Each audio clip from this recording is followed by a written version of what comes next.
আচ্ছা, আমেরিকার সাথে যে বাংলাদেশের একটা চুক্তি হয়েছে সেটা তো আপনারা জানেন, কিন্তু কি চুক্তি হয়েছে সেটা জানেন কি? জানেন না। আমি জানি যে 90% লোক হয়তো জানেনই না যে আমেরিকার সাথে বাংলাদেশের আসলে ডক্টর ইউনূস কি চুক্তি করেছে। আপনাদের জানানোর প্রয়োজন হয় না। আপনাদের দরকার হয় যখন ভোট লাগে, তখন আপনারা হচ্ছেন একটা ভোট। যখন ভোট লাগে তখন আপনাদের পা ধরবে নেতারা।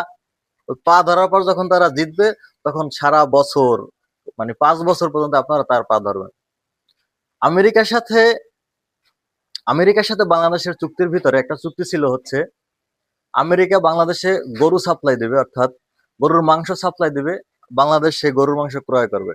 আচ্ছা, যদি আমেরিকা বাংলাদেশে গরু সাপ্লাই দেয়, তাহলে বাংলাদেশের যে খামারিরা আছে তাদের কি হবে? তাদের গরুর দাম কমে যাবে। যেমন আমরা যখন ইন্ডিয়া থেকে যখন গরু আসা শুরু করলো, দেশি গরুর দাম কমে গেছে, কমে যায় না, এখন দেশি গরু বিলুপ্ত, দেশি গরু তো পাওয়াই যায় না। তারপর যখন ইন্ডিয়া থেকে আমরা ডাল আমদানি করা শুরু করলাম, চাল আমদানি করা শুরু করলাম, গম আমদানি করা শুরু করলাম, একে একে আমদানি করতে করতে আমাদের যে দেশি যে পণ্যগুলো আছে এগুলো এখন নাই, বিলুপ্ত প্রায়। এখনো যারা চাষ করে তারা ওই যে হাইব্রিড, অর্থাৎ যেগুলো ভেজাল, অরিজিনাল জিনিস নাই। তো এখন আমার কথা হচ্ছে যে, আমেরিকা যখন গরু দিবে, আমেরিকা আসলে কতটা হালাল গরু দিবে? আমেরিকার গরু আসলে আমাদের জন্য কতটুকু নিরাপদ? কারণ আমরা জানি যে এদের যে চক্রান্ত, এটা বিভিন্ন সময় খাবারের ভিতরে বিভিন্ন ভাইরাস দেয়, ভাইরাস আক্রান্ত করে, পরে আবার তারা ডলার নেয়, ডলার নিয়ে আবার তারা সেই ভ্যাকসিন দেয়। এটা হচ্ছে তাদের একটা ব্যবসায়িক চক্রান্ত। আমার কথা হচ্ছে যে, বাংলাদেশ এত সুফলা, বাংলাদেশ এত জায়গা জমি থাকতে আমরা তো চাইলে নিজেরা উৎপাদন করে তারপরে আমরা বাহিরের রাষ্ট্রে এগুলা সাপ্লাই দিতে পারি। তাই সেখানে কেন আমরা আমেরিকার সাথে গরু আনার চুক্তি করব? আর এই চুক্তিগুলো করার ক্ষেত্রে কি আসলে আমাদের কি এই চুক্তিগুলো করার ক্ষেত্রে কি আমাদের একবার জানার দরকার ছিল না আমাদের দেশের কি অবস্থা, আমাদের দেশের মানুষের কি হবে?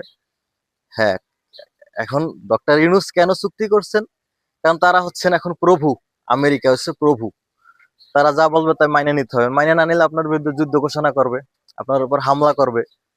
সেই ভয়ে হইলেও হয়তো ডক্টর ইউনূস মাইনে নিছে, কিন্তু আমার কথা হচ্ছে, কেন তারা আজকে প্রভুর জায়গায় গেল? প্রভুর জায়গায় কি তাদের আসলে যাওয়ার কথা ছিল? মুসলমান জাতি তো একসময় অর্ধ পৃথিবী শাসন করেছে, তাহলে আজকে মুসলমান গোলাম কেন? এই প্রশ্নগুলোর কি জবাব আপনাদের কাছে, মানে এই জবাব খোঁজার কি আপনাদের কোনো প্রয়োজন মনে ছিল? প্রয়োজন মনে হলো না? আজকে যখন যে মুসলিম জাতি যখন আজকে গোলাম, তখন এই গোলাম জাতি কারো উপর কর্তৃত্ব খাটাতে পারে না। মুসলিম জাতি গোলামের পিছনে কয়েকটা কারণ হয়েছে, কয়েকটা কারণের ভিতরে একটা প্রধান কারণ হচ্ছে, এই জাতি জেহাদ ছেড়ে দিছে। জিহাদ মানে সংগ্রাম। এই জাতির হাত থেকে তলোয়ার নিয়ে জাতির হাতে তসবি ধরিয়ে দেওয়া হয়েছে। কারা ধরিয়ে দিয়েছে? এই ব্রিটিশরা। এই ব্রিটিশরা মাদ্রাসা প্রতিষ্ঠা করার মাধ্যমে তাদেরকে এমন একটা ইসলাম শিক্ষা দিয়েছে, সেখানে আপনার তলোয়ার হাত থেকে সরিয়ে তার তসবি ধরিয়ে দিয়েছে। যে জাতি বুক টান টান করে চলে, সেই জাতি এখন মাথা নিচু করে চলে। মুসলমান কোনোদিন এরকম ছিলেন না। আল্লাহ রসুলের একটা আপনি ইতিহাস দেখেন। আল্লাহ রসুল একবার যুদ্ধের ময়দানে আল্লাহ রসুল কাছে ছেড়ে তার সাহাবীরা পলাই গেছে, বলে আমি আব্দুল্লাহর পুত্র, আমি পলাইতে পারি না।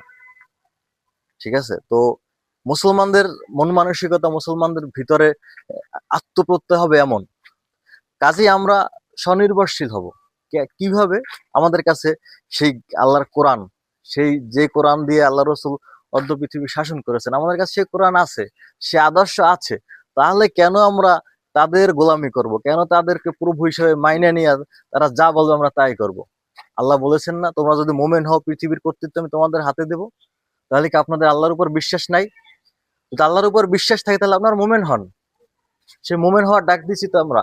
সে মোমেন হওয়ার ডাক দিচ্ছে হেজবুত তৌহিদ, মাননীয় ইমাম হেজবুত তৌহিদের। সে প্রতিনিয়ত এই মোমেন হওয়ার জন্য মানুষকে আহ্বান করছেন। আপনারা কেন তাহলে পিছিয়ে থাকবেন? আসেন, আমাদের সাথে ঐক্যবদ্ধ হন, এবং আসেন আমরা পৃথিবীতে এই মুসলমান জাতি আবার মাথা উঁচু করে দাঁড়াবো।